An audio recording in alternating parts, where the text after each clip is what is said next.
Hello everybody, Gary Fernan here for Photoreceptorcell, and in this guide I'm going to show you how to add that little bit something different to your photograph by adding dirt and scratches. Okay, so here we are in Photoshop, and what I'm looking to achieve here is to give this photograph of a barber a bit more of a vintage feel, to bring a bit more nostalgia to the shot, and I'm going to do that by adding dirt and scratches to it. And it's a very simple process to do. So we begin by duplicating the background layer. We hide that background, so we're working off of this duplicate here. Create a new layer, and then if you make layer 1 active, so the duplicated background, image adjustments, black and white.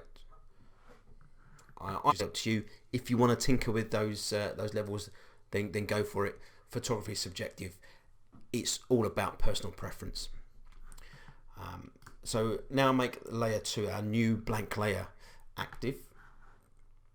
Select filter, render, fibers, and then within the fibers, I've already tried this out on this photograph before, so I know that the variance to my liking is set to 4 and the strength to 2.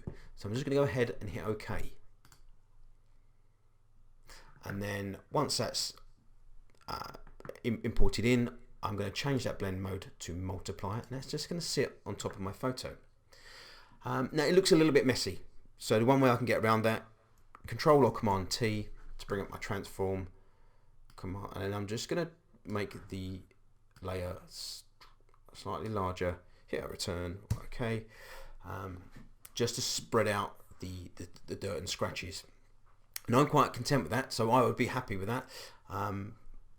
But if you're not happy with the amount of variance or strength to your dirt and scratches, that's absolutely fine.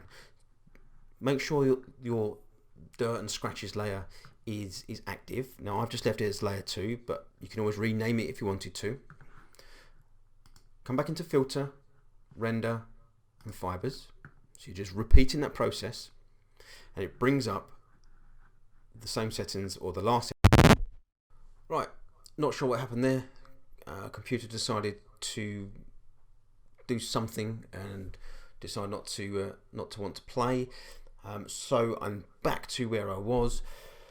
So we're not happy with the variance and strength of our dirt and scratches. So with our dirt and scratches layer highlighted, like I say, you can change the name of those layers if you wish.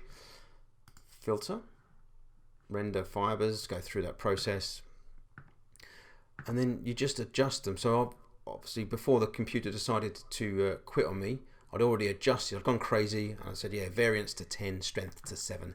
Let's hit OK. Let Photoshop do its thing.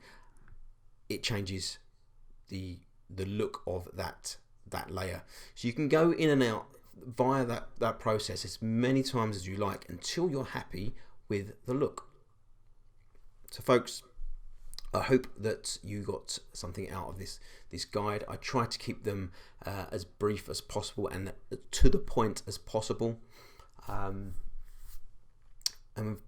I hope that you can incorporate this kind of look to your own photos. Let me know in the comment section below. Let me know if there's anything that you would like me to cover, and I will put together a brief, to the point guide on whatever it is that you're after. So folks, take care, and I shall speak to you next time.